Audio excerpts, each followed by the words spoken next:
হরে কৃষ্ণ। সকল বৈষ্ণব ভক্তকে দণ্ডবোধ প্রণাম। তো আজকে নবম অধ্যায় প্রথম শ্লোক থেকে চতুর্থ শ্লোক পর্যন্তই বলার নির্দেশ। আমি তো আবার মানে অতিরিক্ত বলতে পারি না, চারটায় যেতে পারি না, তো তবু চেষ্টা করছি প্রথম শ্লোক থেকেই।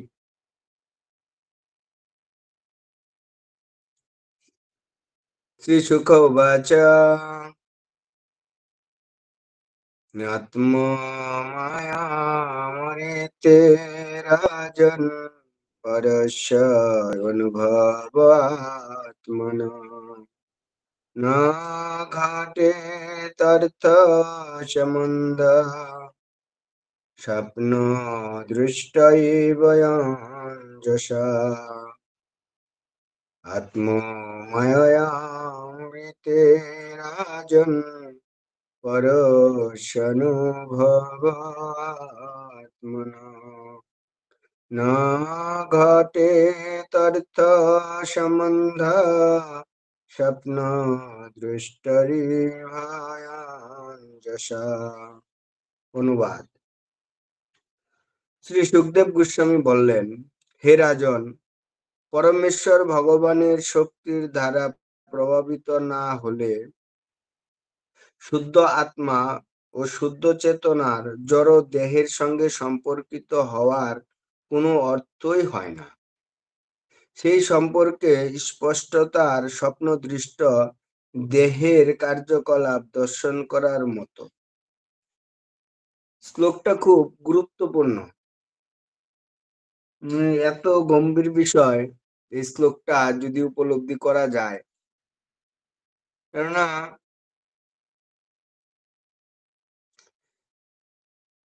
এর মধ্যে ভগবত ভক্তির যে অর্থ বা জড় দেহ আত্মার মধ্যে পার্থক্য আর ভগবত ভক্তির পার্থক্য, এটা বিশেষভাবে বর্ণনা করা রয়েছে। যে আমাদের ভক্তি জীবনে আমরা আসি বা ভক্তি জীবন আমরা করছি, আর যারা ভক্তি জীবন করছে না তাদের মধ্যে একটা তফাৎ এইখানে বর্ণনা করছেন। আর এই শ্লোকের পুরো অর্থই ভগবদ গীতাতে রয়েছে। তো আমরা যদি সাংখ্যযুগটাও পড়ি, সেই সাংখ্যযুগের মধ্যে এর মোটামুটি ভালো অর্থ আমরা পেয়ে যাব ভগবদ গীতার থেকে। তবু প্রভুপাদ খুব সুন্দর ব্যাখ্যা করেছেন, তাৎপর্য দিয়েছেন, তো অনেক বড় তাৎপর্য। তো আমরা এখান থেকেই কিছুটা আলোচনা করব। তো আমি যা বলবো সেটা আমার কথা না, শাস্ত্রের কথা, কিন্তু আমি হয়তো সেই স্তরে নাও যেতে পারি, সেই স্তরের না, তবু সেই স্তরের কথাগুলো আমি বলার চেষ্টা করব। তবু কেননা যে বললে হৃদয়ে সেগুলো জাগবে এবং সেটা করার বাসনা উদয় হবে। এর নামই হচ্ছে সাধু সঙ্গ। সাধু বাক্য, ভগবানের কথামৃত সাধু বাক্য শ্রবণ করার পরে হৃদয় পবিত্র হয় এবং পবিত্র হওয়ার ফলে তখন তার ইচ্ছে করে যে আমি কিছু করব, আমি এটা করছি না, আমি পরবর্তীতে করার চেষ্টা করব। তো আমি তো সাধু হতে পারিনি, তবু আপনাদের সঙ্গের প্রভাবে সেই আলোচনার মাধ্যম দিয়ে আমি চেষ্টা করব যাতে আমার পরিবর্তনটা হয়। হরে কৃষ্ণ। তো এখানে সুখদেব গোস্বামী বলছেন পরীক্ষিত মহারাজকে, কেননা শ্লোকটা সুখদেব গোস্বামীর, যে হে রাজন, হে রাজন বলতে পরীক্ষিত মহারাজকে বোঝাচ্ছেন। দেখুন, এখানে পরীক্ষিত মহারাজ রাজ্য ত্যাগ করেছেন। তিনি রাজ্য ত্যাগ করে নদীর পাড়ে এসছেন, যে গঙ্গার পাড়ে তিনি সবকিছু ত্যাগ করে এসছেন, যে এখন আর তার কিছু পাওয়ার নেই। কি করলে তার জীবনে সার্থকতা আসবে সেই উদ্দেশ্যে তিনি বেরিয়েছেন, এবং সেই উদ্দেশ্যে সেই স্থানে বসে তিনি এই সুখদেব গোস্বামীর মুখ নিঃসৃত বাণী শ্রবণ করছেন।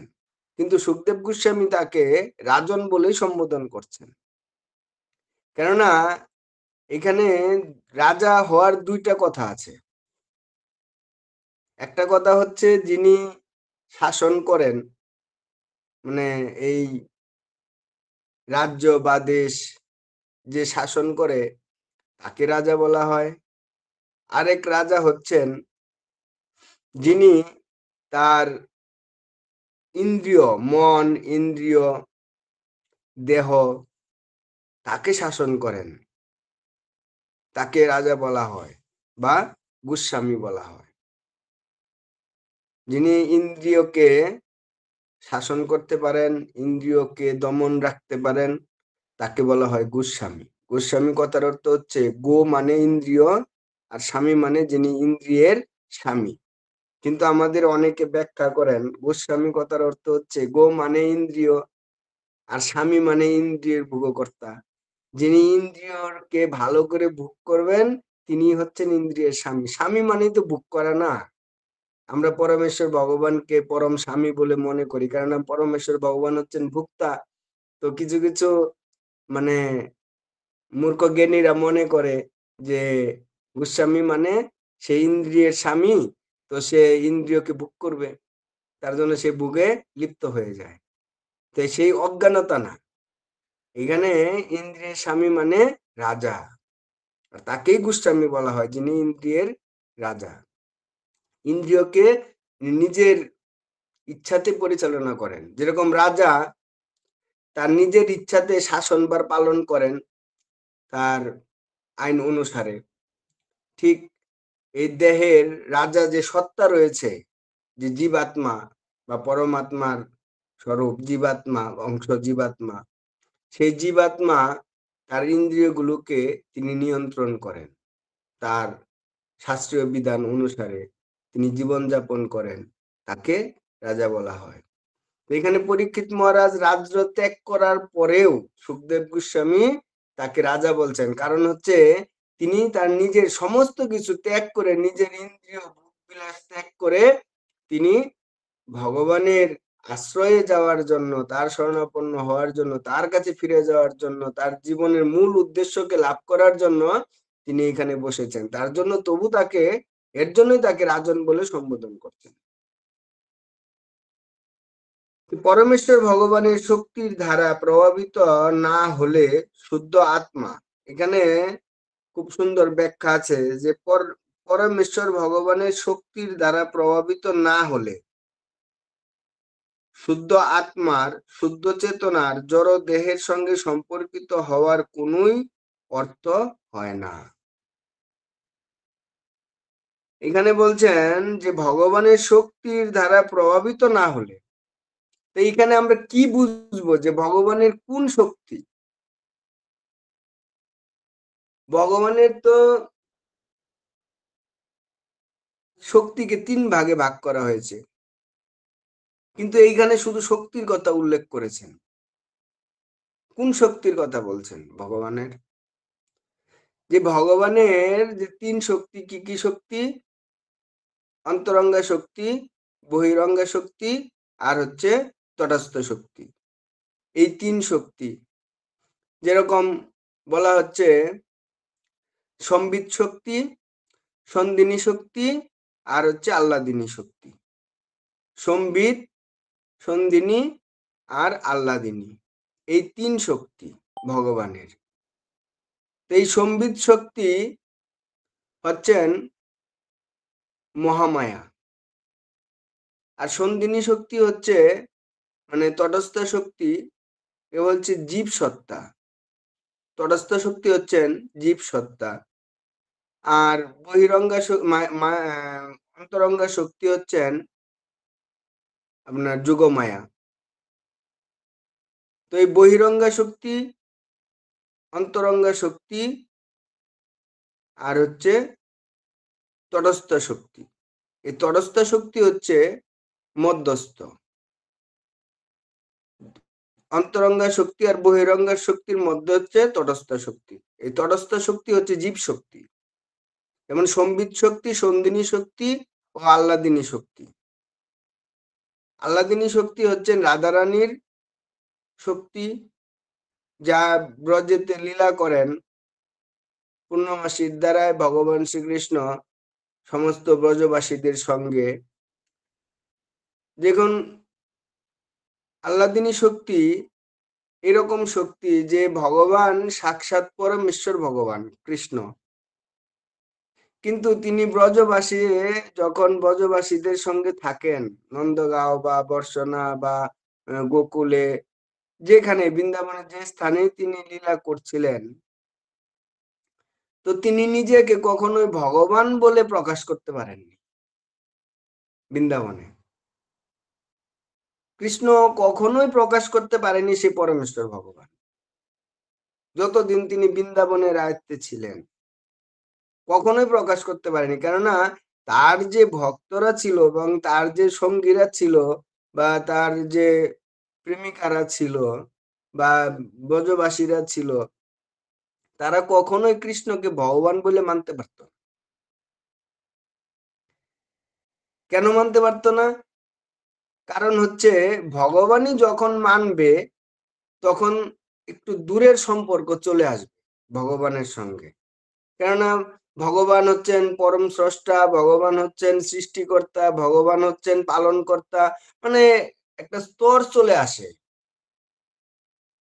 যেরকম জল, জলের মধ্যে যদি বালি থাকে, জলটা কিছুক্ষণ রেখে দেওয়ার পরে বালিটা নিচে পড়ে যায়, কিন্তু জলটা উপরে চলে আসে, কিন্তু বালিটা জলের মধ্যেই থাকে, কিন্তু মনে হয় বেদ হচ্ছে, মানে একটু আলাদা মনে হচ্ছে। দেখবেন যখন একটা গ্লাসে বালি নেবেন আর জল নেবেন, মিশিয়ে যখন ঢালবেন, দেখবেন জলের নিচে আস্তে আস্তে আস্তে আস্তে একটা স্তর পড়ে যাচ্ছে বালির। তো যখন আপনি সেটাকে লক্ষ্য করবেন তখন মনে হবে যে বালিটা জলের থেকে আলাদা, কিন্তু না, জলের মধ্যেই বালিটা। তো সেরকম ভগবান তত্ত্ব বা ভগবান সত্তা যখনই প্রকাশ পাবে, তখন প্রেমী ভক্তদের কাছে ওই রকম মনে হবে যে জলটা, বালিটা জলের থেকে আলাদা, কিন্তু বালিটা জলের ভিতরেই, কিন্তু ভাব মনে হবে একটু আলাদা। তো সেইখানে প্রেমের ভাবটা খুব কম আসবে, মানে দাস্য ভাবের স্তর চলে আসবে, প্রেমটা আসবে না, মানে জমবে না প্রেম। তো এই প্রেম জমতে গেলে তাকে এই ভগবত্ব জ্ঞানের সঙ্গে থাকলে হবে না। তার জন্য কৃষ্ণ কখনো বৃন্দাবনে ভগবান বলে প্রতিষ্ঠা করতে পারেনি, আর নিজেকে ভগবান বলে ইও করে নাই। যেরকম এই যে দামোদর লীলায় বলরাম একবার বলছিল মা যশোদাকে যে কৃষ্ণ হচ্ছেন পরমেশ্বর ভগবান, আমি হচ্ছি তার বড় ভাই, আমি অনন্তনাগ, আমি তাকে সবকিছু করি, আর সেই পরমেশ্বর ভগবান তিনি 10 অবতার। মা যশোদাকে বলছিলেন, তো মা যশোদা তখন লাঠি নিয়ে তাড়া করছিলেন যে সব ভগবান আমার ঘরেই জন্মগ্রহণ করছে, আজকে সব ভগবানের ভগবত্তা ছুটাবো। তো বলরাম তো বলতে চেষ্টা করছিল, বুঝাচ্ছিল যে মা, তুমি যাকে বেঁধেছো সে সাধারণ ব্যক্তি না, সে পরমেশ্বর ভগবান, আর তাকে তুমি বেঁধেছো, এটা তো তোমার ঠিক হচ্ছে না। কারণ তোমার ঘরে যে জন্মগ্রহণ করেছে ভগবান, তোমার ঘরে এসেছে, তোমাকে মা বলে নিয়েছে, এর থেকে আর বড় কিছু আছে, আর তাকে তুমি বেঁধে ফেলেছো।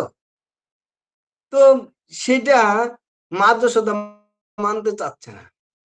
কেন মানতে চাচ্ছে না? কারণ ওইটা মানতে গেলে না অনেক বেঁধে চলে আসবে, যেরকম ওই যে মনে হবে বালিটা জলের থেকে আলাদা হয়ে গেছে, কিন্তু বালি তো জলের মধ্যেই থাকে, ওইরকম ভাব আসবে। সেখানে প্রেম আসবে না, প্রেমটা জমবে না, যে প্রেমের যে পরাকাষ্ঠা, যে প্রেম, সেটা জমবে না। তার জন্য সেই কথাটা মা যশোদা মানতে পারেনি যে কৃষ্ণ পরমেশ্বর ভগবান, আমার পুত্র না, এটা মানতে পারেনি। কেননা ওইখানে প্রেমের মানে স্তরটা থাকছে না। যেরকম একবার উদ্ধব, ভগবান শ্রীকৃষ্ণ উদ্ধবকে খুব ভালোবাসতো, কেননা উদ্ধব কৃষ্ণকে খুব ভালোবাসতো। উদ্ধবের চেহারাটা ছিল কৃষ্ণের মতোই, গায়ের রং, চেহারাটা ওই রকমই ছিল।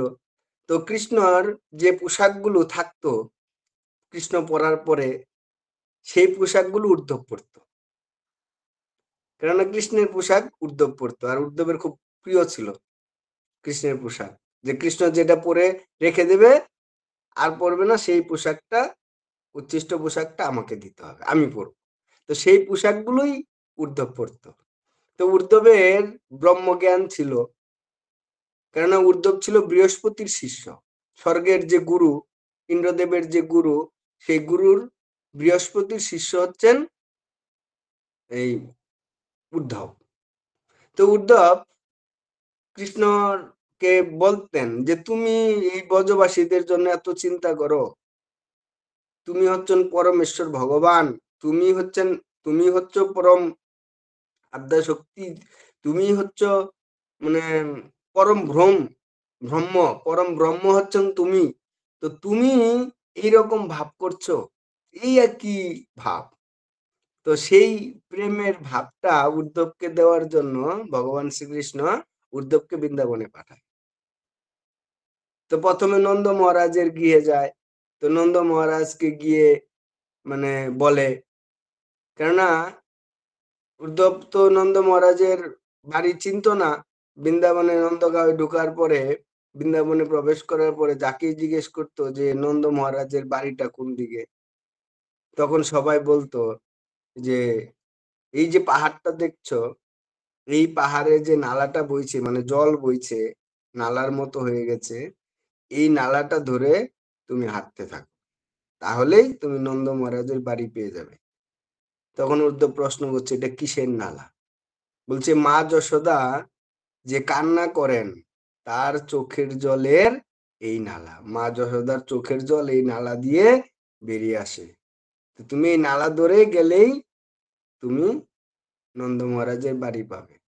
তো উদ্ধব যখন নন্দ মহারাজের কাছে যান, গিয়ে তাদের যে করুণ দৃশ্য, তাদের প্রেমের অশ্রু, কেননা কৃষ্ণ চলে যাওয়ার পরে ব্রজবাসীরা কোনোদিন, নন্দগাঁওয়ের বাসীরা কোনোদিন উনান ধরায়নি বৃন্দাবনে। কৃষ্ণ চলে যাওয়ার পরে উনান ধরেনি, মা যশোদার ঘরে কোনোদিনই উনান ধরেনি কৃষ্ণ চলে যাওয়ার পরে, তারা কোনোদিন উনান ধরায়নি। আর তো মা যশোদা দেখছে পাগলিনীর মতো বসে আছে মা যশোদা। নন্দ মহারাজের একই দশা, কোথায় সম্পদ, কোথায় রাজপাট, কিচ্ছু নেই, মানে সব মনে হয় পতিতের মতো পড়ে আছে। তো উদ্ধব গিয়ে নন্দ মহারাজকে বলছেন, হে পিতা, আপনি কেন এই রকম কৃষ্ণের জন্য ব্যাকুল প্রাণে কান্না করছেন, কেন কৃষ্ণের জন্য এত মায়া করছেন? তো উদ্ধব বলছেন যে আপনারা জানেন না, কেননা আপনাদের ব্রহ্মজ্ঞান নেই। যদি ব্রহ্মজ্ঞান থাকতো তাহলে আপনারা এরকম কান্না করতেন না। তখন উদ্ধব বলছে, কৃষ্ণ হচ্ছেন পরমেশ্বর ভগবান, পরম ব্রহ্ম, আর সেই পরম ব্রহ্মের জন্য এইভাবে করেন, তাকে তো মানে উপাসনা করতে হবে, তপস্যা করতে হবে, তাকে ব্রহ্মরূপে উপাসনা করতে হবে। আর সেই পরমেশ্বর ভগবান পরম ব্রহ্মকে আপনারা পুত্র রূপে লাভ করেছেন, তার জন্য আপনারা এরকম চলে গেছে বলে এরকম করছেন। তো নন্দ মহারাজ বলছেন, হে উদ্ধব, তুমি আমার হৃদয়ের জ্বালাটা কি বাড়াতে এসছো? বলছে কেন? বলছে এতদিন জানতাম কৃষ্ণ আমার পুত্র, তো পুত্র চলে গেছে, পুত্র সুখে আমরা কান্না করছি, কেন কৃষ্ণ আমাদের পুত্র, একমাত্র পুত্র, সেই পুত্রই চলে গেছে আমাদের ছেড়ে, তো সেই দুঃখে কান্না করছি। আর তুমি এসে বলছো কৃষ্ণ ছিল পরমেশ্বর ভগবান, তো সেই আরেক দুঃখ বেড়ে যাবে, কারণ একদিকে পুত্র হারালাম, আরেক দিলে ভগবান হারালাম। ভগবানকে হারিয়ে ফেলারও তো দুঃখ আসবে না? তো তুমি কি আমাদের দুঃখটা বাড়াতে এসছো? তখন উদ্ধব চিন্তা করছে, আরে এরা কি বলছে, যে নন্দ মহারাজ কৃষ্ণকে মানে মানতেই পারছেন যে কৃষ্ণ পরমেশ্বর ভগবান, সে কৃষ্ণকে পুত্র রূপে জানে। তো সেরকম যারা প্রেমী ভক্ত, এরকম ব্রজবাসীরা, ব্রজ সখারা, গোপিকারা বা নন্দ মহারাজ, যশোদা মা, এরা কখনোই কৃষ্ণকে ভগবান বলে মানতে পারে না, কেননা তারা প্রেমী ভক্ত, তার জন্য মানতে পারতো না। এই যে সেই ঈশ্বরের যে শক্তি, সেই ঈশ্বরের শক্তি এইখানে ব্যাত করবে না, এই তটস্থ শক্তির মধ্যে আসবে। বহিরঙ্গা শক্তি আর তটস্থ শক্তি, এই দুইটা শক্তির মধ্যে ঈশ্বরের শক্তি খাটে। আর অন্তরঙ্গা শক্তিতে যারা প্রেমী ভক্ত থাকে তাদের ঈশ্বরের শক্তি খাটে না, সেখানে সেখানে মানে ভগবানের যুগমায়া লীলার শক্তি খাটে, মানে প্রেমের শক্তি খাটে। সেখানে ঈশ্বরের ঈশ্বরত্ব যে শক্তি, সেখানে খাটে না। আর সেই স্তরে পৌঁছাতে গেলে এই দুইটা স্তর ভেদ করতে হবে, এই মহামায়া শক্তি আর তটস্থ শক্তি, এই দুইটা শক্তির ঊর্ধ্বে তাকে যেতে হবে। এই মহামায়া শক্তির ঊর্ধ্বে যেতে গেলে আমাদের প্রথমে জানতে হবে আমি কে, আমি কোথা থেকে আসলাম, আমার এই যে শরীর, এই শরীরটা কিসের, এই শরীরটা কি আমি, এই দেহটা কি আমি, আমি কেন এই দেহের ভোগের প্রতি এত লিপ্ত হয়ে গেছি। এইগুলো দেহ সম্বন্ধে, আত্মা সম্বন্ধে যখন সে জানতে পারবে, উপলব্ধি আসবে, জ্ঞান আসবে, তার স্বরূপ সম্বন্ধে সে জানবে, তখন সে তটস্থ শক্তিতে পৌঁছাবে। আমরা যতক্ষণ পর্যন্ত দেহতত্ত্ব চেতনায় থাকব, ভক্তিবিনোদ ঠাকুর বলছেন দেহতত্ত্ব জড়তত্ত্ব সকলই মায়ার গর্ত। যে দেহতত্ত্ব হচ্ছে জড়তত্ত্ব, এগুলো মায়ার গর্ত। মায়ার গর্ত মানে মায়ায় বদ্ধ, মায়ায় আশ্রিত। যারা দেহতত্ত্ব নিয়ে থাকে তারা সবসময় মায়ায় আশ্রিত। দেহতত্ত্ব কিরকম, আমাদের এই যে শরীর, এই শরীর হচ্ছে পঞ্চভৌতিক, শীত, অপ, তেজ, মরুদ্ভূম, আপনারা সবাই জানেন, তবু আমরা শ্লোক অনুসারে আলোচনা করছি। যে এই শীত, অপ, তেজ, মরুদ্ভূম মানে পাঁচটা উপাদান হচ্ছে আপনার স্থূল শরীর, মানে মাটি, জল, বায়ু, অগ্নি, আকাশ, এই পাঁচটা উপাদান হচ্ছে স্থূল শরীর। এই স্থূল শরীরের ভিতরে রয়েছে কারণ শরীর, তার ভিতরে রয়েছে সূক্ষ্ম শরীর। এই সূক্ষ্ম শরীর মন, বুদ্ধি, অহংকার, এই যে উপাদান, এই উপাদান তার ভিতরে থাকে কোষ। এই শরীরকে, স্থূল শরীরকে সঞ্চালন করেন কোষ, পঞ্চক্রোশের মাধ্যম দিয়ে এই শরীর সঞ্চারিত হয়। প্রাণময় কোষ, এরকম কোষের পাঁচটা কোষ আছে, সেই পাঁচটা কোষের মাধ্যম দিয়ে এই শরীর সঞ্চারিত হয়। তো এই মন, বুদ্ধি, অহংকার, এই তিনটা হচ্ছে সূক্ষ্ম শরীর, আর এই পাঁচটা হচ্ছে স্থূল শরীর। এই পাঁচটা স্থূল শরীরকে নিয়ন্ত্রণ মানে পরিচালনা করে পাঁচটা যে কোষ রয়েছে, সেই কোষ। আর এই স্থূল শরীরের ভিতরে যে পাঁচটা কোষ, সেই পাঁচটা কোষের যে পরিচালক, সেই পরিচালকের যে দেহের যে ইন্দ্রিয়গুলো রয়েছে, পাঁচটা জ্ঞান ইন্দ্রিয় এবং পাঁচটা কর্ম ইন্দ্রিয়, চক্ষু, কর্ণ, নাসিকা, জিভ ও ত্বক। এই 5টা জ্ঞান ইন্দ্রিয়ের 5টা বিষয় রয়েছে। 5টা বিষয় কি কি? রূপ, রস, শব্দ, স্পর্শ ও গন্ধ। এই 5টা ইন্দ্রিয়ের 5টা বিষয় রয়েছে। এই যে 5টা বিষয়, এই 5টা বিষয়ের মাধ্যম দিয়েই আমরা এই দেহটাকে ভোগ করাই। এই যে প্রাণময় কোষ, এই প্রাণময় কোষটা সব থেকে উন্নত। তো এই যে মনের সঙ্গে প্রাণময় কোষের সঙ্গে সংযোগ আছে, আর 5টা বিষয়ের সঙ্গে মনের সঙ্গে সংযোগ আছে। যে রূপ, রস, শব্দ, স্পর্শ ও গন্ধ, এই 5টা বিষয়ের যে রস, এই রসটা, বিষয় মানে রস, মানে আস্বাদন আর কি। 5টা ইন্দ্রিয়ের 5টা বিষয় যদি ভেঙে বলতে যাই, ধরেন রূপ, তার হচ্ছে ত্বক। রূপ, রস, শব্দ, স্পর্শ, গন্ধ, মানে রূপ হচ্ছে চোখেরই, মানে চোখ ইন্দ্রিয়ের হচ্ছে রূপ। রস মানে জিহ্বা, আর শব্দ মানে কান। চক্ষু, কর্ণ, নাসিকা, জিভ ও ত্বক। আর ত্বক হচ্ছে স্পর্শ। এই যে 5টা বিষয়, রূপ, রস, শব্দ, শব্দ মানে কান, রূপ, রস, শব্দ, স্পর্শ ও গন্ধ, গন্ধ হচ্ছে নাসিকার থেকে।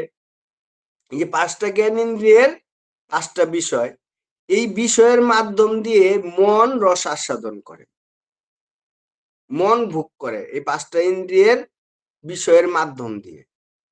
তাই বলছে যে 10টা ইন্দ্রিয়ের গুড়া হচ্ছে মন, আর জন্য মনকেও একাদশ ইন্দ্রিয় বলা হয়।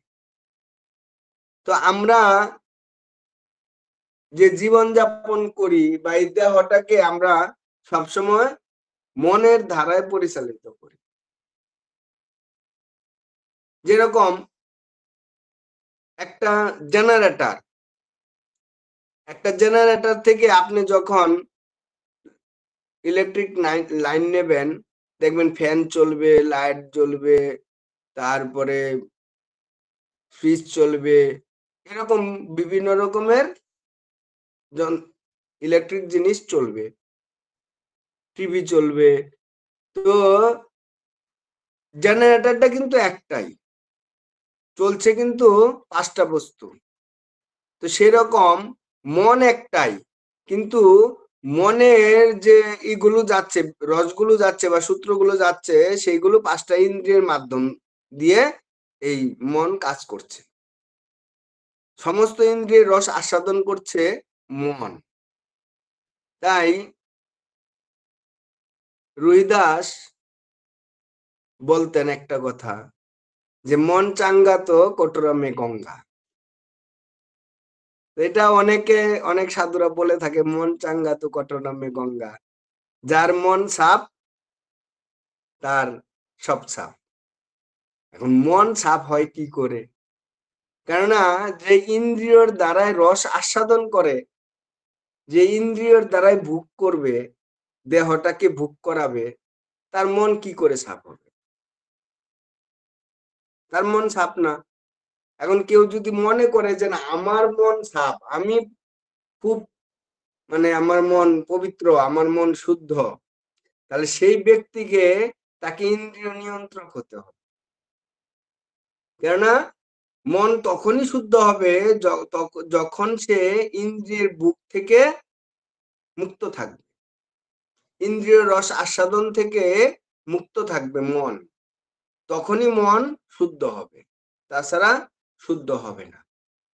তো এখন কথা হচ্ছে, আমাদের ভক্তি জীবনের উন্নতিটাও ঠিক এর মাধ্যমেই বিরাজ করে, যে আমরা কি দেহের দ্বারা ইন্দ্রিয় ভোগ করছি? আমি তো করছি, আর কেউ করুক না করুক, আমি করছি। তো চেষ্টা করছি ছাড়ার, কিন্তু আমি করছি, ছাড়তে পারছি না। কেননা সাধুগুরু বৈষ্ণবের কৃপা না হলে ছাড়া যায় না। হরি ভজন যদি ভালো না হয় ছাড়া যায় না। তো আবার যে ছাড়বো, আমি যে বলবো তার কি গ্যারান্টি আছে? যে এক সাধু, এক মাতাজি সেই সাধুকে প্রতিদিন জিজ্ঞাসা করে যে, আমি আপনাকে একটা কথা জিজ্ঞাসা করব। আপনি কি গ্যারান্টি দিতে পারবেন? মানে আপনি কি আপনার নিজেকে গ্যারান্টি দিতে পারবেন? তো সে সাধু উত্তর দেয় না। তো প্রতিদিন একটা কথাই জিজ্ঞাসা করে, একটাই প্রশ্ন করে, আপনি কি নিজেকে গ্যারান্টি দিতে পারবেন? তো সাধু উত্তর দেয় না। তো সাধু যখন মৃত্যুর শয্যায়, তখন সে সাধু তার শিষ্যকে বলছে, যাও ওই মাতাজিটাকে ডেকে নিয়ে আসো। তখন ওই মাতাজিটা আসলো, ডেকে নিয়ে আসছে, বলছে, বলুন আপনি কি বলবেন? বলছে, মা তুমি যে আমাকে প্রশ্ন করতে সারাটা জীবন যে আপনি কি নিজেকে গ্যারান্টি দিতে পারবেন? বলছে, হ্যাঁ এখন আমি গ্যারান্টি দিতে পারবো। বলছে, আপনি সারা জীবন কোনো উত্তর দিলেন না, এখন বলছেন গ্যারান্টি দিতে পারবো? বলছে, হ্যাঁ মা, এখন আমি মৃত্যু শয্যায়, যে এখন আমি প্রাণটা ত্যাগ করব, তার জন্য আমি গ্যারান্টিটা দিতে পারবো। তো এর জন্যই যে আমাদের ভক্তি জীবন আমরা কখন কোন পথে অতিবাহিত করব, আমাদের ভক্তি জীবন কতটা সঠিক থাকবে, সেই গ্যারান্টি কেউ দিতে পারবে না। সেটা গুরুদেবের কৃপা, বৈষ্ণবের কৃপা হলেই সেটা সম্ভব, নচেত না। তার জন্য আমি গ্যারান্টি নাই, এর জন্য আমি ভুগি। তবু সাধুগুরু বৈষ্ণবের কৃপা পাওয়ার চেষ্টা করি, যে বুক থেকে যেন মুক্ত হতে পারি। কেননা এটাই সাধু সঙ্গের সার। বলছে, সাধু সঙ্গ সর্বশাস্ত্রে কয়, লবমাত্র সাধু সঙ্গ সর্বসিদ্ধি হয়। এই যে কথাটা আমরা মহাপ্রভুর কথা আলোচনা করি না, বা দু একটা কথা জানি বা শুনি, কিন্তু প্রত্যেকটা কথার বিশেষ মাহাত্ম্য রয়েছে। এই যে সাধু সঙ্গের কথা বলছে, এই সাধু সঙ্গর মানে এমন কথা, বা সাধু সঙ্গ কথাটা এমন, কেউ যদি শুধু এইটাকেই ধারণ করে না, সে প্রেম লাভ করে ফেলবে আর সেই ভগবদ্ধামে চলে যাবে। শুধু সাধু সঙ্গ করার কথাটাকে ধারণ করতে পারবে।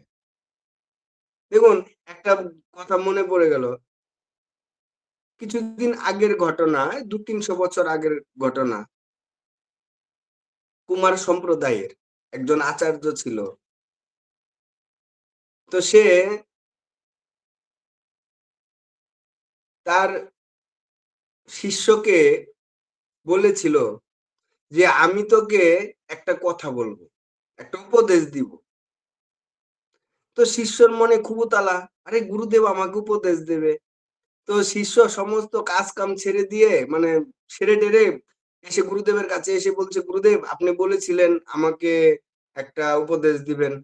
বলছে, হ্যাঁ দেব। বলে, তাহলে উপদেশটা আমাকে দিন। বলছে, এখন না, সময় হলে দেব। তো প্রতিদিন গুরুদেবের সঙ্গে সঙ্গে থাকে, নিষ্ঠা সহকারে সেবা করে, কেননা তার ইচ্ছা গুরুদেবের উপদেশটা সে নেবে। তো মাঝে মধ্যে গুরুদেবকে বলে, গুরুদেব আপনি না বলেছিলেন আমাকে একটা উপদেশ দিবেন। বলছে, সময় হলে দেব। তো কিছুদিন পরে একদিন সে ভিক্ষা করতে বেরিয়েছে গুরুদেবের নির্দেশে। কেননা যারা মন্দিরে আশ্রমে থাকেন, তাদের ভিক্ষাবৃত্তি করেই জীবন করাটা আগে শিষ্টাচার ছিল। এখন তো সবাই এসি গাড়ি না থাকলে চলে না, আর প্রচার না করলে চলবে না, ধনী ভক্ত বাড়ি না থাকলে চলবে না। তো আগে, যখন 20 বছর আগে নতুন যখন ভক্তি জীবনে এসছি, মানে সাধু সঙ্গ করছিলাম, তখন দেখতাম যে, বা আমরাও সঙ্গে গিয়েছি কিছুদিন, এই যে হাঁড়ি পাতিল গুলো সঙ্গে নিয়ে যেতে হচ্ছিল মাথায় করে। আর এসি রুম তো দূরের কথা। তখন রান্না করে কোথায় খাবো আর কোথায় থাকবো সেই চিন্তা করা যেত না। দিনে একবারও খাবার জুটতো, কেননা ভক্ত ছিল না। সেখানে প্রচার করতে যেতে হতো যেখানে ভক্ত নাই, ভক্ত তৈরি করতে হবে। এখন তো এসি গাড়ি ছাড়া চলে না। তো তবু ভালো মহাপ্রভুর প্রচার। তবে একটা জিনিস কি, সে ব্রহ্মচারী কি, সন্ন্যাসী কি, আর গৃহস্থই কি, যদি মায়ার কোনো অস্ত্র হৃদয়ে প্রবেশ করে, মায়া দেবীর কোনো অস্ত্র হৃদয়ে প্রবেশ করে, তাহলে তাকে আর ছেড়ে দেয় না। যেরকম আপনারা যোগ, জলের মধ্যে যে থাকে যোগ, সেই যোগ যখন ধরে না, তখন সবাই বুঝতে পারে না যে যোগ ধরছে। আর সেই যোগ করে কি, আস্তে আস্তে আস্তে আস্তে রক্ত চুষে নেয় তার শরীরে, শরীর থেকে নিজের শরীরে রক্তটা চুষে নেয়, কিন্তু সেই ব্যক্তি বুঝতে পারে না। তো মায়া দেবীর অস্ত্র হচ্ছে সেই যুগের মতো, এমন ভিতরে যদি একটা ধরে ফেলে, আর সেই ভক্তি মার্গের যে শক্তি, ভক্তি মার্গের যে রসনা, সেটা এরকম ভাবে টেনে নিতে থাকবে, কিন্তু ভক্ত বুঝতে পারবে না। তার মনে হবে কেনই এরকম হচ্ছে, এরকম মনে হবে। কিন্তু না, সে যোগরূপী মায়াদেবীর যে শক্তি, কলির যে শক্তি, সেই মায়াদেবীর শক্তির দ্বারা সেই যোগরূপী অস্ত্র, সেই শক্তি, সেই রক্ত মানে ভক্তির রস টেনে নিয়ে যাচ্ছে। আর ভিতরে মনে হবে শুকিয়ে যাচ্ছে, ভক্তি জীবন শুকিয়ে যাচ্ছে, এরকম মনে হবে। তো গুরুদেবের আজ্ঞা, তো গুরুদেব বলেছে যাও ভিক্ষায় যাও। তো শিষ্য ভিক্ষায় গিয়েছে, আর সেই সময় গুরুদেব মারা গেছে। গুরুদেব মারা গেছে, শিষ্য সেটা শুনেছে, দৌড়িয়ে এসছে যে আমার গুরুদেব মারা গেছে।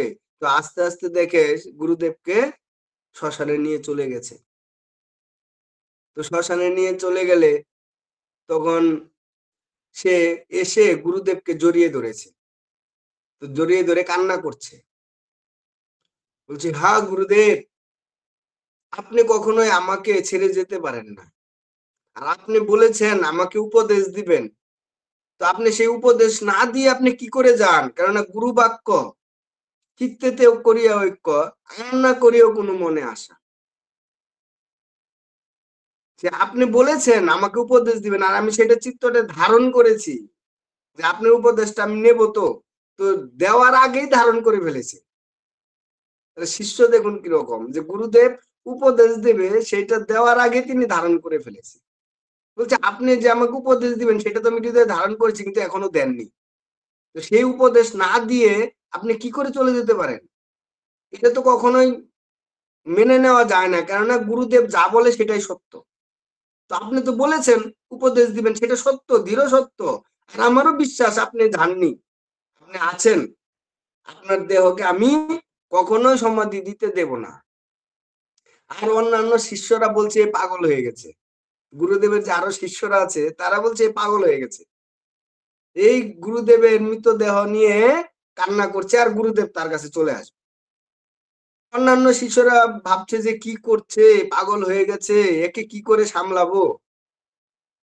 তো গুরুদেব বৈকুণ্ঠে চলে গেছেন, ভগবানকে বলছেন প্রভু, আমার এই শিষ্য আমাকে ধরে যেভাবে কান্না করছে, আর তার বিশ্বাস যে গুরুর বাক্য কোনোদিন মিথ্যা হয় না, গুরু যা বলেন সেটাই চিরন্তন সত্য। তো আমি তাকে বলেছি যে আমি তাকে উপদেশ দিব, তো আমি তো চলে এসেছি, তাহলে আমি উপদেশ না দিলে তো গুরু বাক্য মিথ্যা হয়ে যাবে। তখন ভগবান বলছেন যাও, কিন্তু আমার তো নিয়ম বৈকুণ্ঠে যে একবার আসে তাকে আর ফিরে যেতে হয় না। তবু আমি তোমাকে পাঠাচ্ছি, কেননা ভগবানের ভক্তরা বৈকুণ্ঠ থেকে, গোলক ধাম থেকে আসেন এই জগতের বদ্ধজীবদের উদ্ধার করার জন্য। যেরকম প্রভুপাদ, গুরু মহারাজ, তার গুরুদেব, যারা শুদ্ধ ভক্ত ভগবানের পার্শ্বদ, তারা আসেন গোলক ধাম থেকে এই বদ্ধজীবদের উদ্ধার করার জন্য। আমাদের মতো বদ্ধজীব না তারা, তারা আসেনি আমাদের, তাদের কার্য হচ্ছে আমাদের উদ্ধার করা। এই কার্যের জন্য আসি। তো গুরুদেবকে বলছে যাও, তুমি যাও, কেননা তোমার যে কার্য শিষ্যকে সেই উপদেশ দেওয়া, কিন্তু সেই উপদেশ দিয়ে তুমি চলে আসবে। এখন হঠাৎ করে সেই গুরুদেব দেহের ভিতরে আবার জাগরিত হয়ে গেছে। তো গুরুদেব উঠে দাঁড়িয়েছে, বলছে বল, তুই এরকম কান্না করছিস, তোর জন্য আমাকে আবার ফিরে আসতে হলো। বলছে গুরুদেব, আপনি তো বলেছেন যে আমাকে একটা উপদেশ দিবেন, তো সেই উপদেশ না দিয়ে আপনি চলে গেলেন কি করে? সেটা তো কখনোই হতে পারে না। আর আমার বিশ্বাস আপনি কখনোই যেতে পারেন না। তো গুরুদেব বলছে হ্যাঁ, তোর বিশ্বাসের কারণে আমি এসছি, বল। বলছে গুরুদেব সেই উপদেশটা আমাকে দিন। বলছে উপদেশ হচ্ছে যে তুই সমস্ত বৈষ্ণবকে গুরু রূপে দেখবি, সম্মান করবি। যে যত বৈষ্ণব আছে সমস্ত বৈষ্ণবকে গুরু রূপে সেবা করবি, গুরু রূপে তাদেরকে দেখবি, এটাই আমার উপদেশ। তখন শিষ্য বলছে হ্যাঁ গুরুদেব, হ্যাঁ আমি সকল বৈষ্ণবকেই গুরু রূপে সম্মান করব। মানে গুরুদেবকে যেরকম আমরা সম্মান করি, যেরকম শ্রদ্ধা করি, ভক্তি করি, সমস্ত বৈষ্ণবকেও সেইভাবেই ভক্তি শ্রদ্ধা যদি আমরা করি তাহলে আর বৈষ্ণব অপরাধ হবে না। তো গুরুদেব বলছে হ্যাঁ তুই এইভাবেই করবি। বলছে গুরুদেব, আমি যে সকল বৈষ্ণবকে এই আপনার মতোই, মানে গুরুর মতোই যে সম্মান সেবা করতে পারবো, তার কি মানে কি আছে, গ্যারান্টি আছে? আর আমি যে করতে পারছি সেটাই কে দেখবে? তাই আপনাকে থাকতে হবে, আমি যে সেবা করতে পারবো সেটা আপনাকে দেখতে হবে। যেদিন আমি সেবা করতে পারবো হয়ে গেছে, সেদিন আপনি চলে যাবেন। কিন্তু ততদিন তো আপনাকে দেখতে হবে না যে আমি সেবা করতে পারছি কিনা বৈষ্ণবকে গুরু রূপে। তখন গুরুদেব ভাবছে এ তো আমার যাওয়া আটকে দিয়েছে। তখন গুরুদেব ভগবানের সঙ্গে সম্পর্ক স্থাপন করে, বলে যে এইরকম। তো বলছে ঠিক আছে আমি থাকবো, কারণ শিষ্যের কথা, আমাকে তো আপনাকে দেখতেই হবে, কারণ আমি যদি সেবা না করতে পারি। তখন গুরুদেব বলে ঠিক আছে, আমি আবার এই তিথিতেই, 1 বছর পর এই তিথিতেই আবার আমি দেহত্যাগ করে চলে যাব। তখন গুরুদেব তার শিষ্যের কাছে 1 বছর থাকে, থেকে তারপরে তিনি আবার ভগবদ্ধাম চলে যান। এটা তো আমরা মানে কুমার সম্প্রদায়ের কথা বললাম। দেখুন আমাদের গৌড়ীয় সম্প্রদায়েও আছে, ব্রহ্মমধ্য গৌড়ীয় সম্প্রদায়। আপনারা মহাপ্রভুর, নিত্যানন্দ প্রভুর ও আদত আচার্য প্রভুর 3 কলেবরের কথা নাম শুনেছেন। 3জন কলেবর আছে না, মহাপ্রভুর, নিত্যানন্দ প্রভুর ও অদ্বৈত আচার্য প্রভু। যেরকম মহাপ্রভুর কলেবর হচ্ছেন শ্রীনিবাস আচার্য, আর নিত্যানন্দ প্রভুর কলেবর হচ্ছেন নরোত্তম দাস ঠাকুর, আর অদ্বৈত আচার্যের কলেবর হচ্ছেন শ্যামানন্দ প্রভু। এই 3 কলেবর মানে মহাপ্রভু, নিত্যানন্দ প্রভু, অদ্বৈত আচার্যের 3 কলেবর তারা অংশরূপে আসেন। শ্যামানন্দ প্রভু অদ্বৈত আচার্যের কৃপাপাত্র, মানে অদ্বৈত আচার্য রূপে আসেন, তার শক্তি রূপে। আর নরোত্তম দাস ঠাকুর নিত্যানন্দ প্রভুর এতে আসেন, কলেবর হয়ে আসেন। আর মহাপ্রভুর কলেবর আসেন শ্রীনিবাস আচার্য। এই শ্রীনিবাস আচার্য যখন বৃন্দাবন থেকে চলে আসেন, বৃন্দাবনে তারা থাকেন, তো সেইখান থেকে শ্যামানন্দ প্রভু, নরোত্তম দাস ঠাকুর আর শ্রীনিবাস আচার্য 3জনেই বৃন্দাবনে থাকতেন। তাদের জীবনী রয়েছে আলাদা আলাদা। তো রূপ গোস্বামীপাদ, তারা সনাতন গোস্বামী, তারা সবাই ঠিক করেন, গোপাল ভট্ট গোস্বামী, লোকনাথ গোস্বামী, তারা ঠিক করেন যে এদেরকে আমরা বঙ্গেতে পাঠাই, মানে পূর্ব ভারতে পাঠাই, সেইখানে এরা প্রচার করুক। তো ওদের অভিলাষ, 3জনেরই অভিলাষ হচ্ছিল যে ব্রজে গিয়ে থাকবে, সরগোস্বামীদের সঙ্গে তারা ব্রজে গিয়ে থাকবে, সেইখানে ভজন করবে, সেইখানেই থাকবে। এই অভিলাষে তারা বৃন্দাবনে গিয়েছিল। কিন্তু আচার্যদের, গুরুদেবের আজ্ঞায় তারা আবার বঙ্গে চলে আসে। একটা জীবনী আছে তাদের, খুব সুন্দর জীবনী। তো এই রামচন্দ্র, শ্রীনিবাস আচার্যের প্রিয় শিষ্য হচ্ছে রামচন্দ্র। দেখবেন রামচন্দ্রের অনেক ভজন আছে। আবার রামচন্দ্র সবসময় নরোত্তমের সঙ্গ করতেন। মানে নরোত্তম খুব প্রিয় ছিল রামচন্দ্রের।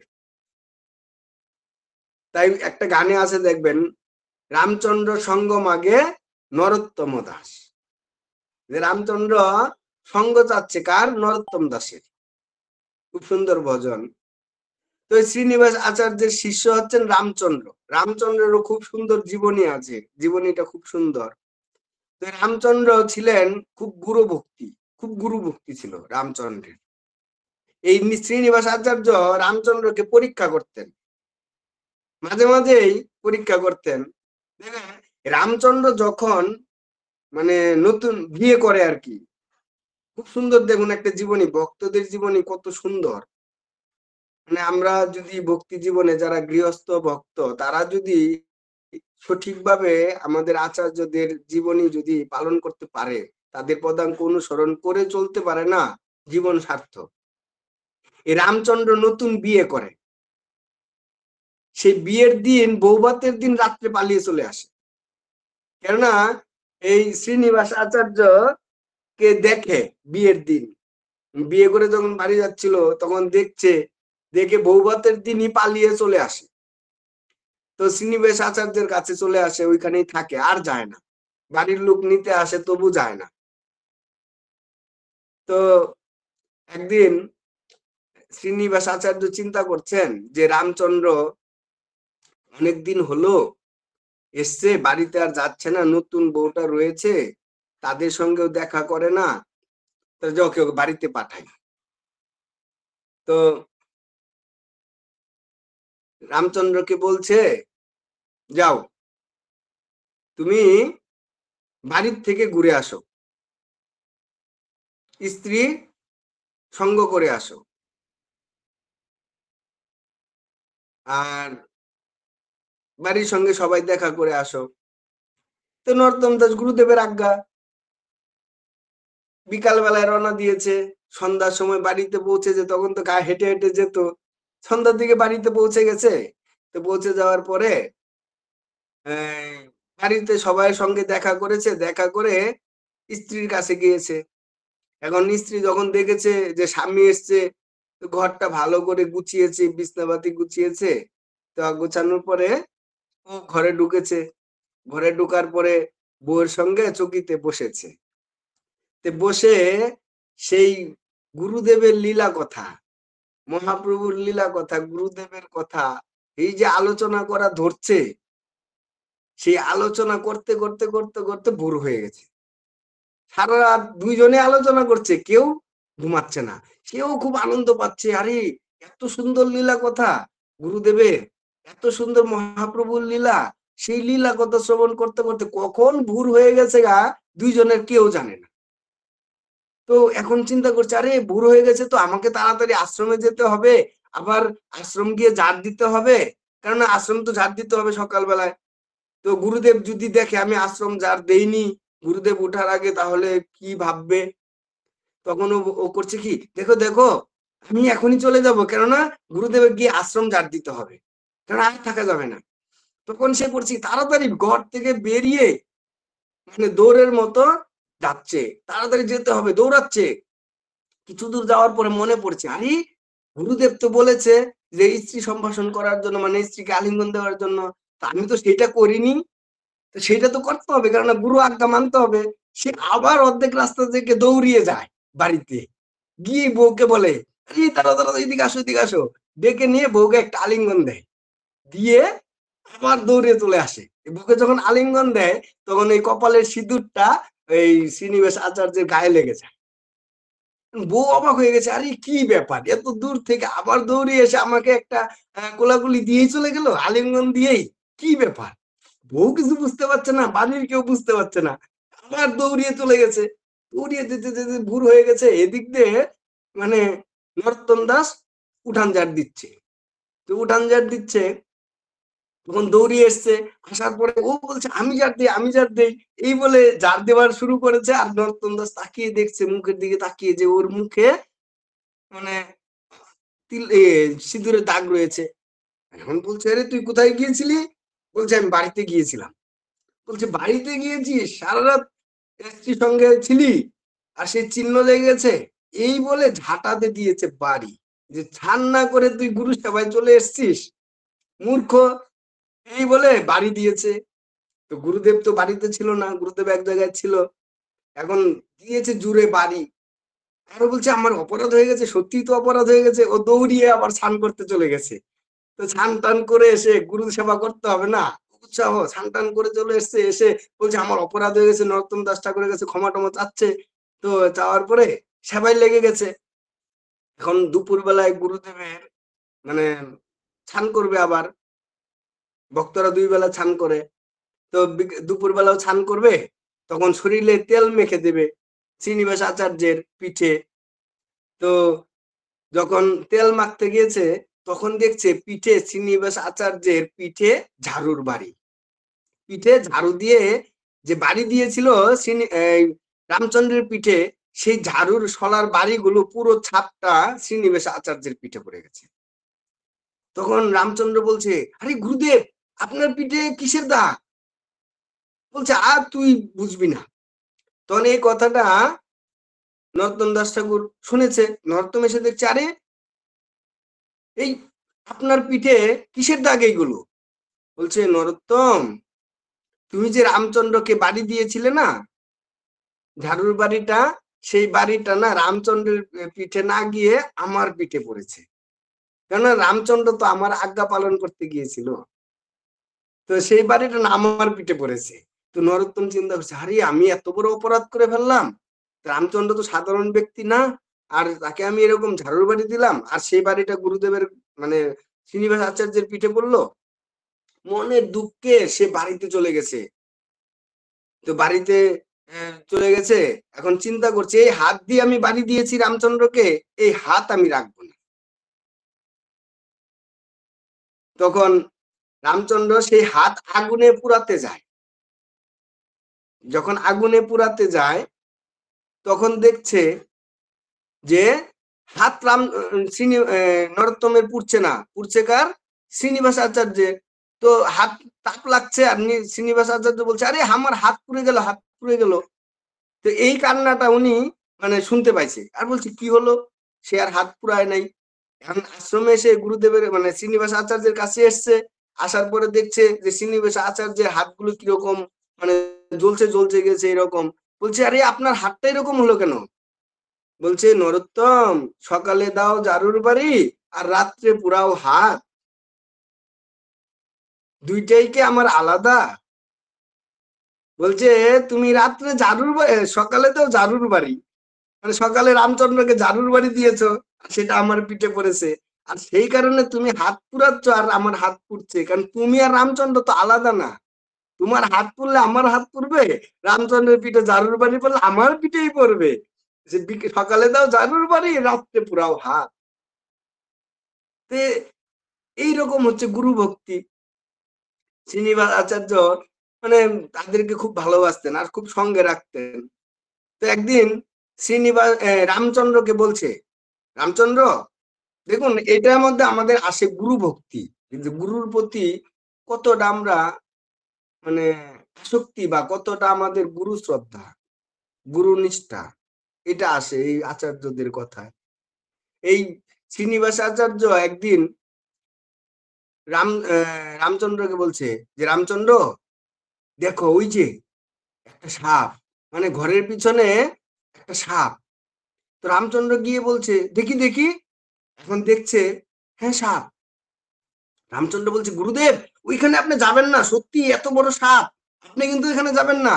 তো গুরুদেবকে হাত ধরে টানছে, আপনি চলে আসুন, আপনি চলে আসুন, ওইদিকে আপনি যাবেন না। আর শ্রীনিবাস আচার্য বলছে দাঁড়া দাঁড়া, একটু ভালো করে দেখে নেই কি সাপ, না দেখে চলে আসবো? তখন গিয়ে উকি দিচ্ছে, আবার দিয়ে দেখছে, আরে রামচন্দ্র, এ তো সাপ না, দড়ি। রামচন্দ্র উকি দিয়ে বলছে, হ্যাঁ গুরুদেব, এ তো দড়ি, আমার মাথাটা খারাপ হয়ে গেছে। শ্রীনিবাস আচার্য বলছে, রামচন্দ্র তোর মাথাটা খারাপ হয়ে গেছে, তুই সাপকে দড়ি, দড়িকে সাপ বলছিস? তখন আবার গিয়ে ঢুকছে, বলছে না না সাপ সাপ। বলছে হ্যাঁ রামচন্দ্র গিয়ে বলছে, হ্যাঁ গুরুদেব সাপ সাপ। বলছে দেখ, আমি যা বলি তুই তাই বলিস, আরে এটা দড়ি।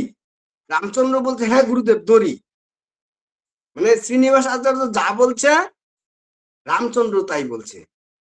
এটা হচ্ছে পরীক্ষা, মানে শ্রীনিবাস আচার্য পরীক্ষা করছেন যে রামচন্দ্র আমার কতটা অনুগত। কেননা শ্রীনিবাস আচার্য জানেন ওইটা দড়ি, কিন্তু দড়িকেই বলছে সাপ, আর রামচন্দ্র সাপ বলছে। আবার যখনই বলছে দড়ি, রামচন্দ্র দড়ি বলছে। যখন বলছে তোর মাথাটা খারাপ হয়ে গেছে, রামচন্দ্র বলছে হ্যাঁ গুরুদেব আমার মাথাটা সত্যি খারাপ হয়ে গেছে। এই যে গুরুদেবের প্রতি তো শ্রীনিবাস আচার্য খুব খুশি হলেন যে যে না এ আমার অনুগত। তো রামচন্দ্রকে বলছেন শ্রীনিবাস আচার্য, বলছে দেখ আজকে না আমরা দুজন একসঙ্গে খাবো। তো শ্রীনিবাস আচার্যের যে পত্নী আছে সে পত্নীকে বললেন যা তোর মাকে গিয়ে বল যে আজকে আমরা এক থালে খাবো, এক থালেই ভাত দিতে, এক থালেই প্রসাদ দিতে। তো রামচন্দ্র গিয়ে বলছে মা মা আজকে না আমরা একসঙ্গে খাবো, গুরুদেব বলেছে এক থালে দিতে। তো গুরু মাতা এক থালে বেড়ে দিয়েছে, বেড়ে দিলে এখন শ্রীনিবাস আচার্য বসেছে আর রামচন্দ্রকে বলছে বস। রামচন্দ্র বসেছে, বলছে খা এখন। রামচন্দ্র আর শ্রীনিবাস ঠাকুর দুইজন শিষ্য আর গুরুদেব এক থালায় বসে খাচ্ছে। অন্যান্য শিষ্যরা দেখছে আরে কি করছে, গুরুদেবের সঙ্গে এক থালে বসে খাচ্ছে, হ্যাঁ সবাই হয়ে গেছে, এটা কি করছে। তো রামচন্দ্র কোনো দ্বিধা নাই, সে খেয়ে নিচ্ছে গুরুদেবের সঙ্গে। বলছে খাওয়া হয়ে গেছে, বলছে হ্যাঁ গুরুদেব খাওয়া হয়েছে। গুরুদেব আপনার হয়েছে, বলছে হ্যাঁ হয়েছে। বলছে হাত ধন হাত ধন। গুরুদেবের আবার হাত ধুয়ে দিচ্ছে। তো রামচন্দ্র এখানে কেন খাচ্ছে, বিশেষ করে তো গুরুদেবের সঙ্গে খেতে নয়, শিষ্যদের গুরুদেবের উৎকৃষ্ট পেতে হয়। কিন্তু একই থালায় রামচন্দ্র আর শ্রীনিবাস আচার্য খাচ্ছেন শ্রীনিবাস আচার্যের কথায়, যে এটা হচ্ছে গুরু বাক্য, যে গুরুদেব বলেছে তুই বস একসঙ্গে খাবো। শিষ্য বসে পড়েছে, মানে গুরু বলেছে মানে আমাকে করতে হবে। আর যদি আমি না করি তাহলে কি হবে, গুরু আজ্ঞা লঙ্ঘন হবে। আর গুরু আজ্ঞা লঙ্ঘন মানে পাপ। যারা প্রকৃত শিষ্য তারা তো গুরু আজ্ঞা লঙ্ঘন করতে চাইবে না। তো তখন সে করছে কি, গুরুদেবের সঙ্গে বসে খাচ্ছে। এর যে গুরু নিষ্ঠা, যে গুরুদেব যা বলছে সেটাই করে, তাই বলে এই না যে সারা জীবন খাবে। কেননা সে ওই সময় খেতে বলেছে আর তার জন্য সে ওই সময় খেয়েছে, পরবর্তীতে কিন্তু আর না। কেননা পরবর্তীতে তো সে তাকে খাইতে বলেনি, তাহলে সে খাবে কি করে। যে কার্য যখন বলেছে তখনই করেছে। তো এইরকম শ্রীনিবাস আচার্য বহুদিন থাকে আর বহু শিষ্য করেন। তো ব্রাহ্মণরা শ্রীনিবাস আচার্য কাছে, মানে সমাজের কাছে খুব শ্রীনিবাস আচার্যের বদনাম করতে শুরু করলেন। কেননা শ্রীনিবাস আচার্য তিনি শূদ্রদেরকেও দীক্ষা দিতেন, ব্রাহ্মণদেরকেও দিতেন, বৈশ্যদেরকেও দিতেন, ক্ষত্রিয়দেরকেও দিতেন, সবাইকে দীক্ষা দিতেন। তার কাছে কোনো জাতের বিচার ছিল না। তো ব্রাহ্মণরা এই জিনিসটা সহ্য করতে পারলেন না।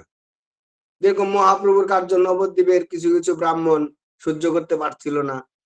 আর তারপরেই তো শ্রীনিবাস আচার্যের জীবনী, তার কিছুদিন পরেই তো সেটাও তারা বিরোধ করতে শুরু করলেন, যে শ্রীনিবাস আচার্য তিনি ব্রাহ্মণকে কি করে দীক্ষা দেন, এটা কখনোই দেওয়া উচিত না। তো শ্রীনিবাস আচার্য অপ্রকট হয়ে যান। অপ্রকট হয়ে গেলে সমস্ত শিষ্যরা তাকে সমাধি দেওয়ার জন্য নিয়ে যান। এদিক দিয়ে সবাই মানে বলা বলি করছে, দেখো দেখো শ্রীনিবাস আচার্যের পাপের ফল। যে শ্রীনিবাস আচার্য ব্রাহ্মণদেরকে দীক্ষা দিতেন, যার নিজের কোনো পৈতা ছিল না, সে কিনা ব্রাহ্মণদের দীক্ষা দেয়, হ্যাঁ নিজে ব্রাহ্মণী না করে, আবার শূদ্রদের দীক্ষা দিতেন। তো এই পাপের ফলে শ্রীনিবাস আচার্যের অকাল মৃত্যু হয়েছে। তো এই কথা যখন রামচন্দ্র এবং অন্যান্য শিষ্যরা শুনলেন, তাদের মনে খুব কষ্ট হলো, খুব দুঃখ হলো। আরে আমাদের গুরুদেবের এইরকম অপবাদ, এইরকম দুঃখ দিচ্ছে, এরকম অপবাদ দিচ্ছে, এর যদি বিচার না হয়, এটা যদি একটা সমাধান না হয়, তাহলে আমরা সমাজে মুখ দেখাতে পারবো না, আর আমাদের বেঁচে থেকেও লাভ নেই। কেননা আমরা গুরুদেবের এই অপবাদ সহ্য করে বেঁচে থাকবো কেন? তার জন্য সব শিষ্যরা মিলে গুরুদেবের শরীর নিয়ে কান্না করতে শুরু করে দিলেন। মৃতদেহটা নিয়ে যখন কান্না করতে শুরু করে দিলেন, রামচন্দ্র, সমস্ত শিষ্যরা তো বেকুল কান্না করছেন। তো সেই কান্নায় শ্রীনিবাস আচার্য আবার ফিরে উঠলেন, জীবিত হয়ে গেলেন শ্রীনিবাস আচার্য। তো যখন জীবিত হয়ে গেলেন, শিষ্যদেরকে বলছেন, আরে আমি তো চলে যাচ্ছিলাম, এই দেহ ত্যাগ করে চলে গেছিলাম, তোমরা কেন কান্না করছো? আর তোমরা কেনই বলছো যে হে গুরুদেব, আমাদের এই অপবাদ গুছিয়ে দিয়ে যান। আপনি যদি আমাদের এই অপবাদ না গুছান, তাহলে আমরা আর বেঁচে থেকে কি করব? আমরা এই জগতে আর থাকতে পারবো না। কারণ এই অপবাদ মাথায় নিয়ে থাকার থেকে মরে যাওয়া ভালো। তো সেই অপবাদের কান্না শুনতে শুনতে, ডাকতে ডাকতে, আকুল প্রাণে ডাকতে ডাকতে শ্রীনিবাস আচার্য আবার দেহেতে প্রবেশ করেন। তো দেহেতে যখন প্রবেশ করেন, তখন উঠে বলছেন, যাও তোমরা সারা সমাজে প্রচার করো যে শ্রীনিবাস আচার্য সমস্ত ব্রাহ্মণদের সঙ্গে বসবেন। তারা যে অপবাদ দিচ্ছেন, সেই অপবাদ তিনি গুছাবেন। তো সমস্ত ব্রাহ্মণদের, শ্রীনিবাস আচার্যের যত শিষ্য আছিল, তারা সবাই আনন্দে ঢাক পিটাতে পিটাতে সমস্ত ব্রাহ্মণ সমাজকে গিয়ে হুঙ্কার করলেন, যাও তোমাদের যত ব্রহ্মত্ব গুণ আছে সমস্ত গুণ নিয়ে আসো, আমার গুরুদেব তোমাদের সঙ্গে বসবেন, তার ব্রহ্মত্ব দেখাবেন। তখন সমস্ত ব্রাহ্মণ সমাজ, বড় বড় দিগ্গজ পণ্ডিতরা চলে আসলেন, এসে শ্রীনিবাস আচার্যের সঙ্গে বসবেন। তো শ্রীনিবাস আচার্য বলছেন, তোমরা বলছো আমি ব্রাহ্মণ না, আমার পৈতা নেই, আমি ব্রাহ্মণদের দীক্ষা দিয়েছি। তখন সেইখানে শ্রীনিবাস আচার্য তাদের জ্ঞান দান করেন এবং বলেন, দেখো আমার যে পৈতা আছে, আমার যে জানু আছে, সেটা দেখে নাও। তখন শ্রীনিবাস আচার্য তার দেহের থেকে শরীর চিরে, তার দেহের থেকে সোনার জানু, সোনার পৈতা বের করে দেখান, দেখো আমার দেহের ভিতরের পৈতা, তোমরা তো উপরে রাখো আর আমি দেহের ভিতরে রাখি।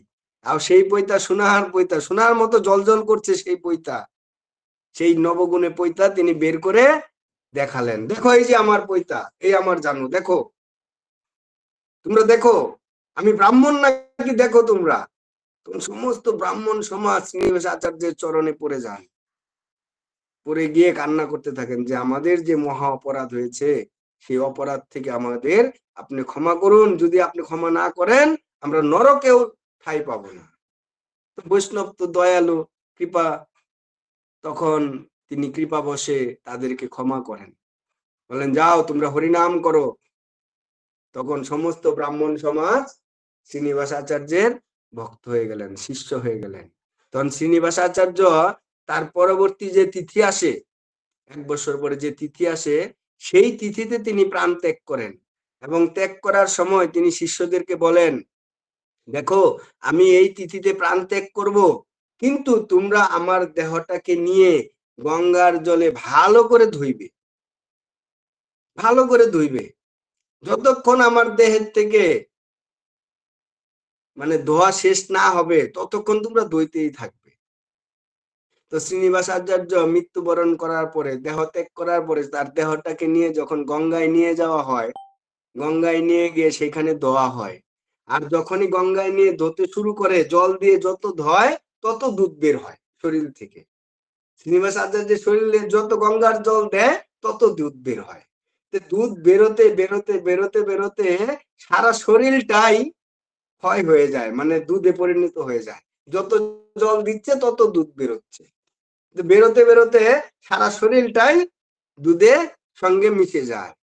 আর সেই দুধ দিয়েই শ্রীনিবাস আচার্যের সমাধি দেওয়া হয় খেতড়ি গ্রামে। আপনার বাংলাদেশে রয়েছে খেতড়ি গ্রাম, রাজশাহী জেলায়। সেই খেতড়ি গ্রামে শ্রীনিবাস আচার্যের সেই দেহকে সমাধি দেওয়া হয়। তো আমরা এই যে মায়া, যে মায়ার কথা বলছেন, যে মায়া শক্তি আর হচ্ছে যুগ শক্তি। যুগ শক্তি হচ্ছে যুগ মায়ার শক্তি, মানে ভক্তদের যে প্রেম ভক্তি, সেই প্রেম ভক্তির হচ্ছেন যুগ শক্তি। আর ভক্তদের পরিচালনা করেন যুগ মায়া। আর যারা দেহকে ভোগ করার বাসনা নিয়ে জীবনযাপন করেন, দেহটাকে নিজের স্বরূপ মনে করে, দেখবেন আমি যখন দেহকে ভোগ করার বাসনা করব না, তখন শুদ্ধভাবে, খুব সঠিকভাবে বিচার করে দেখবেন, যখনই ভোগ করার বাসনা আসবে তখনই মনে হবে এই দেহটা আমি। যখনই ভোগ করার বাসনা ঢুকবে, সে মানে খাওয়ার লালসা হোক, চোখে দেখার লালসা হোক, ইন্দ্রিয়ের লালসা হোক, দেহ ভোগ করার লালসা হোক, যে লালসাই হোক, দেহের ভিতরে যে কামনায় আসুক, সেই কামনা যতক্ষণ আমরা ভোগ করতে চাইবো বা সেটা পাওয়ার চেষ্টা করব না, তখন চেতনা আসবে দেহগত চেতনা, মনে হবে কি দেহটাই আমি। তখন আত্মগত চেতনা থাকবে না। বিচার করে দেখবেন, যখনই ভোগের ইচ্ছা হবে না, তখনই চিন্তা করবেন, আরে আমি কি দেহ না আত্মা। তখনই বেরিয়ে যাবে যে আমি কি ভোগ করতে চাচ্ছি, মানে স্বরূপটা আমার কোথায় রয়েছে, চেতনাটা কোথায়, দেহের ভিতরে না আত্মার ভিতরে। তখন ভেদ সৃষ্টি হয়ে যাবে। তখনই জ্ঞানের উদয় হবে যে না, আমি তো দেহ ভোগ করার বাসনায় লিপ্ত হয়ে গেছি, দেহটাকে নিজের মনে করছি। যতক্ষণ পর্যন্ত যদি দেহটাকে নিজের স্বরূপ মনে করব, তখনই আমার ভোগ করার বাসনা জাগবে। যখনই আমি নিজের দেহটাকে নিজের স্বরূপ মনে করব, তখনই ভোগ করার বাসনা জাগবে। আর যখন আমরা নিজের দেহটাকে নিজের স্বরূপ মনে করব না, তখনই আমরা যুগমায়ার অধীনে থাকবো। তখন আর ভোগ করার কোনো বাসনাই থাকবে না। ভোগ করার এই একটাই রাস্তা, নিজের দেহটাকে নিজের স্বরূপ বলে মনে করা। আর তটস্থ শক্তি মানে সে জীবাত্মা। জীবাত্মাকে তটস্থ শক্তি বলা হয়, মধ্যবর্তী শক্তি বলা হয়। আর এই মধ্যবর্তী শক্তি কি করে সম্বন্ধ স্থাপন করে, দেখবেন অভিধেয় তত্ত্ব, সম্বন্ধ তত্ত্ব আর প্রয়োজন তত্ত্ব, এই তিনটা তত্ত্ব রয়েছে। অভিধেয়, সম্বন্ধ, প্রয়োজন। এই সম্বন্ধ তত্ত্ব স্থাপন করে এই তটস্থ শক্তি। আর এই ভক্তির মাধ্যম দিয়ে এই অভিধেয় তত্ত্ব ভগবানের সঙ্গে সম্বন্ধ স্থাপন করে। আর যখনই এই অভিধেয় তত্ত্ব মায়ার সঙ্গে স্থাপন করবে সম্বন্ধ, কারণ অভিধেয় তত্ত্ব সম্বন্ধ স্থাপন করতেই হবে, কারণ অভিধেয় তত্ত্বের কাজই হচ্ছে সম্বন্ধ স্থাপন করা। হয় মায়ার সঙ্গে করবে, আর না হলে ভগবানের সঙ্গে করবে। যখনই আমরা এই অভিধেয় তত্ত্বকে বা এই সম্বন্ধ তত্ত্বকে স্থাপন করতে যাব, যদি আমরা দেহকে ভোগ করার অভিলাষে সম্বন্ধ স্থাপন করি, তাহলে মায়া দেবীর সঙ্গে সম্বন্ধ স্থাপন হবে। আর যখন ভক্তির দ্বারায় আমরা সম্বন্ধ স্থাপন করতে যাব, তখন ভগবানের সঙ্গে সম্বন্ধ স্থাপন হবে।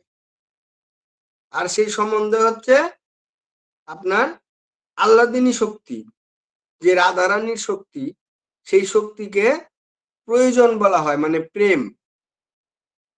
সম্বন্ধ, অভিধেয়, সম্বন্ধ, প্রয়োজন, এই তিন তত্ত্ব। অভিধেয়, সম্বন্ধ, প্রয়োজন। এই প্রয়োজন হচ্ছে প্রেম, আর এই প্রেম শক্তি হচ্ছে পরাকাষ্ঠা। আমরা যে গৌরীয় ভজন, আমরা কি, আমরা কার ভজন করি? আমরা তো গৌরীয় ভক্ত। তো গৌরীয় ভক্ত কার উপাসনা করেন? হ্যাঁ, গৌরীয় ভক্ত প্রকৃতপক্ষে শক্তির উপাসনা করেন। গৌরীয় ভক্তরা সবসময় শক্তির উপাসক। যারা মা কালীর উপাসক, যারা দুর্গার উপাসক, এরা প্রকৃতপক্ষে শক্তির উপাসক বলে নিজেকে জাহির করে যে আমরা শক্তির উপাসনা করি, আমরা মা কালীর ভক্ত, আমরা দুর্গার ভক্ত, আমরা মনসার ভক্ত, আমরা শাক্ত, আমরা শক্তির উপাসক।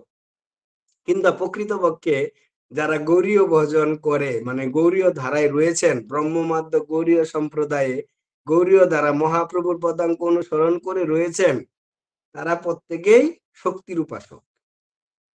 কেন শক্তির উপাসক? কারণ হচ্ছেন ভগবান শ্রীকৃষ্ণের যে আহ্লাদিনী শক্তি, ভগবান শ্রীকৃষ্ণের যে আহ্লাদিনী শক্তি, সেই আহ্লাদিনী শক্তি কে?